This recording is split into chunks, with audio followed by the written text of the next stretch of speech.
ముందు మనం అసలు తెలంగాణ ఎందుకు కావాలనుకున్నాం, తెలంగాణ సపరేట్ రాష్ట్రంగా రావడానికి ఈ ప్రజలందరూ ఎందుకు కోరారు, ఎందుకు పోరాటం చేశారు, దాని ముఖ్య కారణాలను మనం తెలుసుకున్న అవసరం ఉంది. నేను చాలా హిస్టరీ అందరికీ తెలుసు, చరిత్ర మనం ఒకసారి అందరికీ మరోసారి చెప్పించుకో అవసరం లేదు. కానీ చాలా క్విక్గా ఒకసారి మైల్ స్టోన్స్ మనం చూసుకుందాం.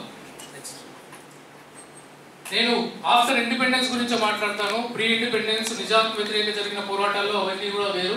కానీ ఇండిపెండెన్స్ తర్వాత మనము తెలంగాణ గురించి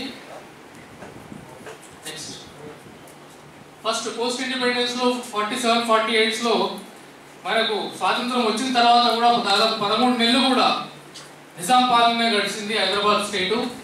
అప్పుడు రజాకార్స్ చాలా ఈ రాష్ట్ర ప్రజల మీద అత్యాచారాలు చేశారు. దానికి అగేన్స్ట్ గా సాయుధ పోరాటము, రైతాంగ పోరాటం జరిగింది. దాని ప్రకారంగా మనకు నేషనల్ గవర్నమెంట్ ఆపరేషన్ పోలో అని ఒకటి చేసి 1950 సెప్టెంబర్ 48లో మనకు ఆపరేషన్ పోలో జరిగింది. ఆ తర్వాత అప్పుడు టెంపరీ సివిల్ సర్వెంట్ చీఫ్ మినిస్టర్గా వెల్లోడియన్ గారు అపాయింట్ చేశారు. 1952లో మనకు ఒక డెమోక్రాటిక్ ప్రజాస్వామ్యబద్ధమైన గవర్నమెంట్ వచ్చింది. ఫస్ట్ ముఖ్యమంత్రిగా బూరుగుల రామకృష్ణరావు గారు ఎలక్ట్ చేయబడ్డారు. ఆ తర్వాత మనకు అప్పుడు తెలంగాణ రాష్ట్రంలో మిగతా కొన్ని జిల్లాలు ఉండేవి, కర్ణాటకలో కానివ్వండి, మహారాష్ట్రలో కలిపిన జిల్లాలు. అప్పుడు ముల్కీస్ లోకల్ తెలంగాణ మీద కూడా ఒక ఉద్యమం జరిగింది. ఆ ఉద్యమంలో మనకు అప్పుడు గుండం లక్ష్మణ్ బాబూజీ గారు కానివ్వండి, అలాగే 1969లో ఇంకొక ఉద్యమం జరిగింది, తెలంగాణ అజిటేషన్. మనకు అప్పుడు కూడా మోసం జరిగింది. తెలంగాణ రాష్ట్రాన్ని, ఆంధ్ర రాష్ట్రాన్ని రెండు కలిపి యునైటెడ్ స్టేట్ గా ఆంధ్రప్రదేశ్ గా ఆవర్తించేసినప్పుడు అప్పుడు ఒకసారి మోసం జరిగింది.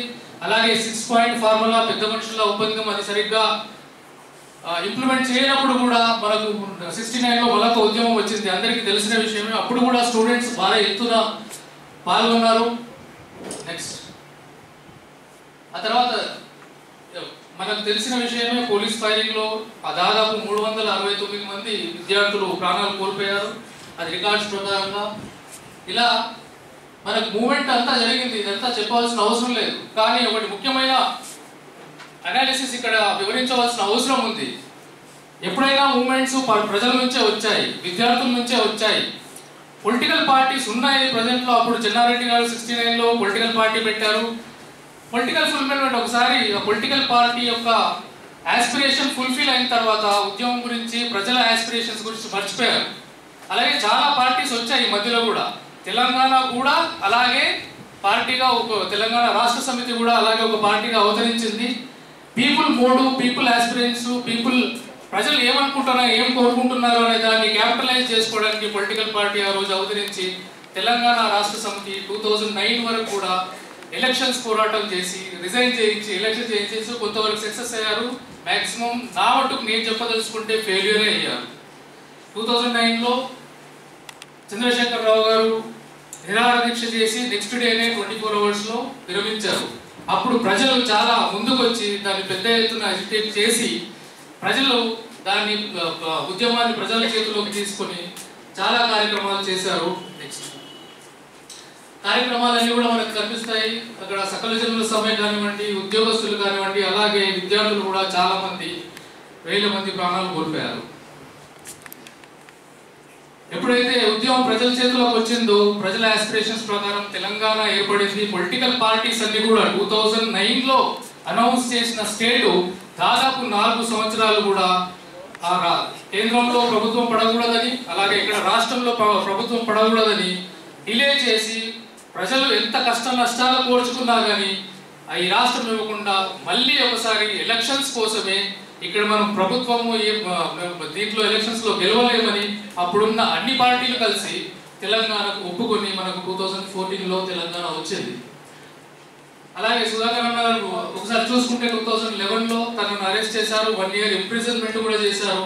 అప్పుడు పెద్ద ఎత్తున చాలా మంది విద్యార్థులు, ఉద్యోగులు అందరూ కూడా ఉద్యమం మరొకసారి ఉద్యోగం లేవనెత్తారు. తర్వాత తెలంగాణ మనకు 2014లో తెలంగాణ వచ్చింది. అందరం పండుగ చేసుకున్నాం, సంబరాలు చేసుకున్నాం. నెక్స్ట్ ఇమ్మీడియట్ గా ఆ రోజు తెలంగాణ రాష్ట్రం ఏర్పడ్డాక ఇమీడియట్గా చంద్రశేఖరరావు గారు తన కుటుంబ సమేతంగా ఇక్కడి నుంచి స్టార్ట్ అయిందండి. బిగినింగ్ ఇంకా నేను చెప్పాల్సిన అవసరం లేదు. అక్కడి నుంచి తెలంగాణ మొత్తం రాష్ట్రానికి ప్రతినిధి ఫ్యామిలీ అయిపోయింది. ఫ్యామిలీ పోయి మేడంను కలిశారు. ఆ తర్వాత ఇక్కడ ముఖ్యమంత్రిగా వచ్చారు. ఇప్పుడు మనకున్న పరిస్థితి అందరికీ తెలిసిందే. తెలంగాణ రాష్ట్రాన్ని ఒక ఫ్యామిలీ పాలిస్తుందనేది అందరికీ మనం చర్చించుకోవాల్సిన అవసరం లేని విషయం, అందరికీ తెలిసిన విషయం. నెక్స్ట్ ఈ నెక్స్ట్ స్లైడ్లోకి వెళ్ళే ముందు అందరికీ తెలియాల్సిన అవసరము, తెలిసిన విషయమే నేను చెప్తాను మళ్ళీ ఒకసారి. ఏ ప్రభుత్వమైనా ప్రజాస్వామ్యంలో ఏముందండి? ఇంతకుముందు రాజులు ఉండేవారు, ఇప్పుడు ప్రజాస్వామ్యం తీసుకున్నాము. ప్రజాస్వామ్యంలో ఒక ప్రజాస్వామ్యంగా ఎన్నుకోబడ్డ ప్రభుత్వం ప్రజల యొక్క రక్షణ, ప్రజల పక్షాన పనిచేయాల్సిన అవసరం ఉంది. ప్రజలు అన్నప్పుడు ఇక్కడ ప్రజలు ధనవంతులు ఉన్నారు, పేదవాళ్ళు ఉన్నారు, బలవంతులు ఉన్నారు, బలహీనులు ఉన్నారు. కానీ ప్రభుత్వం ఎందుకు ఎన్నుకున్నారు? ఒక ప్రభుత్వం ఉండాలని ప్రజలందరూ ఎందుకు అనుకున్నారు? ఎందుకంటే ఎవరైతే పేదవారు ఉన్నారో, ఎవరైతే బలహీనులు ఉన్నారో, ఈ రాష్ట్రంలో ఉన్న అన్ని హక్కులను ఈ ప్రభుత్వం కాపాడి వాళ్ళని రక్షించవలసిన అవసరం ఉంది. వాళ్ళ అభివృద్ధికి పాటుపడవలసిన అవసరం ఉంది. ఇది మనకు రాజ్యాంగం చెప్తుంది. నెక్స్ట్ మన ప్రియాంబుల్ రాజ్యాంగంలో క్లియర్గా ఇంట్రొడక్షన్లో ఉపోద్ఘాతంలో మనకు చెప్పారు వెరీ క్లియర్. ఇక్కడ ఏం చెప్పారు? మనకు ఒక సోషలిస్ట్, సెక్యులర్, డెమోక్రటిక్ రిపబ్లిక్ అని చెప్పారు. ఇక్కడ సోషల్ జస్టిస్ అన్నప్పుడు social, economic and political justice, అందరికీ కూడా న్యాయం, సామాజిక న్యాయం కావాలి, ఆర్థిక న్యాయం జరగాలి, అలాగే రాజకీయ హక్కులు కూడా అందరికీ కూడా కల్పించాలి.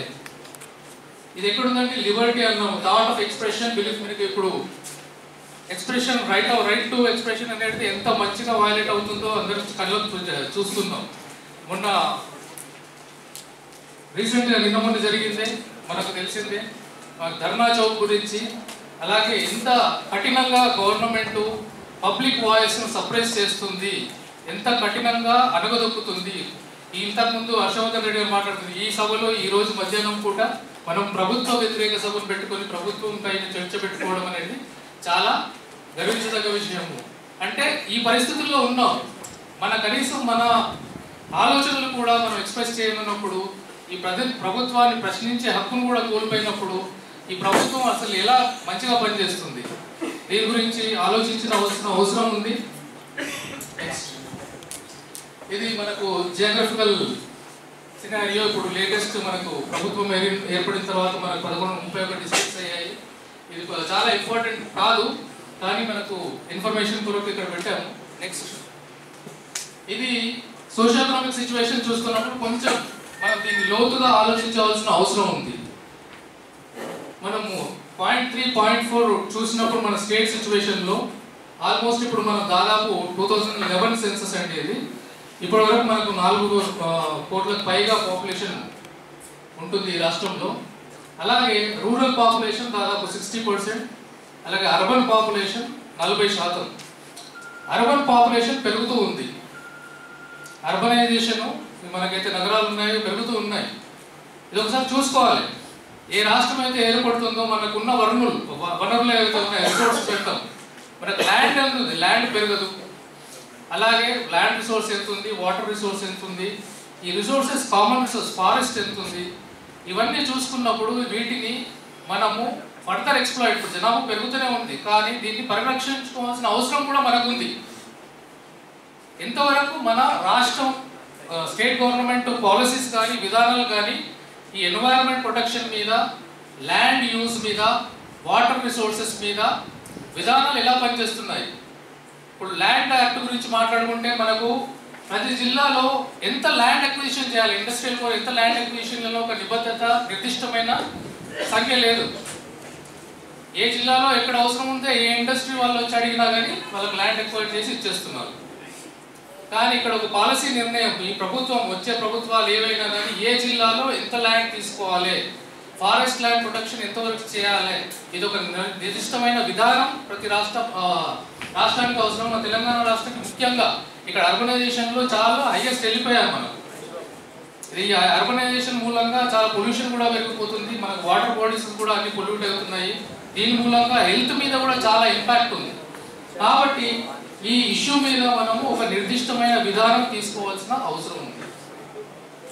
అలాగే మనము లిటరసీ రేట్ చూసుకున్నా కానీ ఇంకొక ముఖ్యమైన విషయము, మన రాష్ట్రం 29వ రాష్ట్రంగా కొత్త రాష్ట్రంగా ఏర్పడిన మనకు నేషనల్ లిటరసీ లెవెల్లో నేషనల్ రేట్ యావరేజ్ రేట్ చూసుకుంటే 72.9% నేషనల్ లెవెల్ ఉంటే మనది దాదాపు 23వ స్థానంలో ఉంది మన రాష్ట్రం. 29 రాష్ట్రాలలో మన రాష్ట్రం 9వ స్థానంలో ఉంది. లిటరసీ మీద ఇంతకుముందు హర్షవర్ధన్ గారు మాట్లాడినప్పుడు ఎడ్యుకేషన్ మీద, అలాగే అడల్ట్ ఎడ్యుకేషన్ కానీ, primary education, secondary education, higher education, ఈ 4 రంగాల్లో కూడా ఎడ్యుకేషన్ మీద మనం పూర్తిగా ఇక్కడ విఫలమయ్యామండి. ఇక్కడ కంప్లీట్గా గవర్నమెంట్ ఈ సెక్టర్ మీద ఏమి ఎడ్యుకేషన్ మీద ఫోకస్ చేయలేదు. ఈ కంప్లీట్గా ఇక్కడ విఫలమయ్యాము. ఈ లిటరసీ రేటు ఫర్దర్గా మనకు నెక్స్ట్ సెన్సెస్లో వస్తే మనం మళ్ళీ అదే స్థానంలో ఉంటాము. దానికి ఇంకా దిగిపోయిన ఆశ్చర్యపోయిన అవసరం లేదు. రెండోది వర్కర్స్. ఇది కూడా సోషల్ డైనమిక్స్లో సోషో ఎకనామిక్ స్టాండర్డ్స్ మనం కౌంట్ చేసే చాలా ఇంపార్టెంట్ ఇండికేటర్ అండి ఇది. టోటల్ వర్కర్స్ అంటే మనకు పని చేయదగ్గ వయసున్న వాళ్ళు, అంటే 15 సంవత్సరాల పైన వయసున్న జనాభాలో దాదాపు 46% మంది మనకు టోటల్ వర్క్ ఫోర్స్ ఎంప్లాయ్మెంట్లో ఎంగేజ్ అయి ఉన్నారు. అది కూడా దాంట్లో మెయిన్ వర్కర్స్ 84% ఉంటే మార్జినల్ వర్కర్స్ 66% ఉన్నారు. ఈ వర్క్ ఫోర్స్ అంతా కూడా దాదాపు మనకు సోషల్ ఎకనామిక్ అవుట్లుక్ అని స్టేట్ గవర్నమెంట్ కూడా పబ్లిష్ చేసింది 2017లో. దాదాపు 80% కూడా అన్ఆర్గనైజ్ సెక్టర్లోనే ఉన్నారు. ఓన్లీ ఆర్గనైజ్ సెక్టర్లో లెస్ దెన్ 20% ఉన్నారు.